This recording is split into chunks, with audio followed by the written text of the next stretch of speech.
আয়োজক কর্তৃপক্ষের অব্যবস্থাপনা আর অপর্যাপ্ত নিরাপত্তা ব্যবস্থার কারণে বরিশালে পণ্ড হয়ে গেছে বিপিএলের শিরোপা জয়ের উৎসব। টানা দ্বিতীয়বারের মতো শিরোপা জয় উপলক্ষে রোববার নগরীর বেলস পার্ক মাঠে আয়োজন করা হয়েছিল ওই উৎসবের। ট্রফি প্রদর্শন এবং শুভেচ্ছা বিনিময়ের পর কথা ছিল সেখানে হবে মিউজিক কনসার্ট, তবে লাখো জনতার ভিড় সামলাতে যতটা নিরাপত্তা ব্যবস্থা থাকা দরকার ছিল তা না থাকার পাশাপাশি আয়োজক কর্তৃপক্ষের অব্যবস্থাপনার কারণে শেষ পর্যন্ত কিছুই হয়নি তার। বিক্ষুব্ধ জনতার জুতো, চেয়ার নিক্ষেপ আর ক্ষোভের বহিঃপ্রকাশের মধ্য দিয়ে পণ্ড হয়ে যায় সব।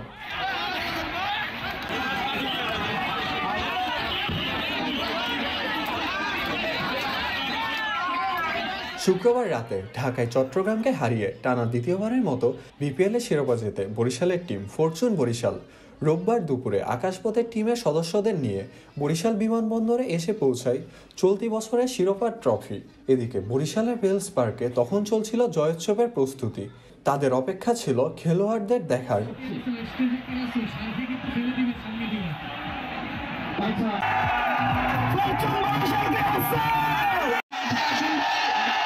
বিকাল 4টা নাগাদ ট্রফি সহ ফরচুন বরিশাল টিম এবং টিমের মালিক মিজানুর রহমান এসে পৌঁছান মঞ্চে।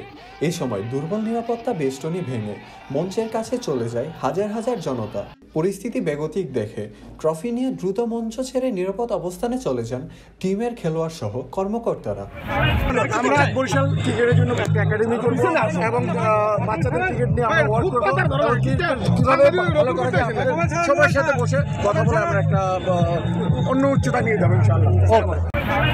চেয়ার ছোড়া ও হুড়োহুড়িতে আহত হন সংবাদকর্মী সহ অত্যন্ত 10 জন। ট্রফি নিয়ে খেলোয়াড়রা মঞ্চ ত্যাগ করার সাথে সাথে খেপে যায় উপস্থিত জনতা। শুরু হয় মঞ্চ লক্ষ্য করে বৃষ্টির মতো জুতা ও চেয়ার নিক্ষেপ। মুহূর্তেই পণ্ড হয়ে যায় পুরো আয়োজন। দুর্বল নিরাপত্তা ব্যবস্থা আর কর্তৃপক্ষের অব্যবস্থার কারণেই এই অবস্থার সৃষ্টি হয় বলে অভিযোগ ছিল সকলের। মঞ্চের ভিতরে এত পরিমাণ মানুষ ছিল যার কারণে তারা কন্ট্রোল করতে না পারার কারণে একটা বিশৃঙ্খলা সৃষ্টি হয়েছে।